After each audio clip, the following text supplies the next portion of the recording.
The next time you catch yourself worrying, remember this. I'm Brian Ford. Welcome to Self-Improvement Daily.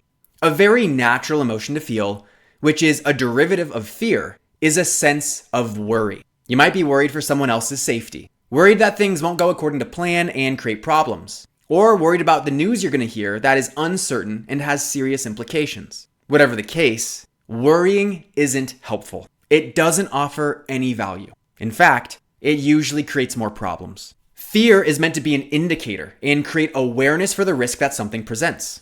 Ultimately, fear is meant to inform your decision-making and how you choose to navigate a situation. The problem is, when you're feeling afraid, you're in a biased emotional space.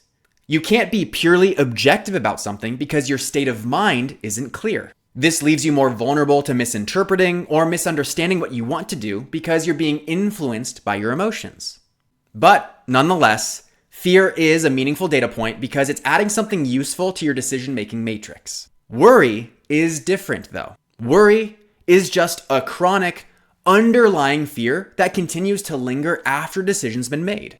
It takes up your energy and attention, but doesn't lead to anything productive. Is you staying up all night gonna actually help someone get home safe? Is you worrying about a medical diagnosis gonna change the results of the test? Probably not. Worrying doesn't influence the result, but it hijacks your experience in the interim. When you notice yourself worrying, the better thing to do is to remind yourself of the choices you've made. I've chosen not to intervene and tell my friend it's dangerous to drive alone at night.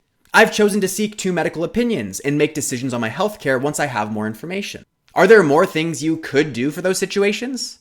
Absolutely. And leveraging your ongoing fear to take action on those things is valuable. But worrying for the sake of worrying isn't productive. In the case where you've made your decision and have chosen that you don't want to take further action, the antidote to worry is acceptance. To find agency and ownership in the situation because you've gotten involved at the extent you wanted to. A personal example of this is, if I'm on an airplane and we start to hit some turbulence, it could be scary. But rather than worrying about my safety, I run through an internal checklist.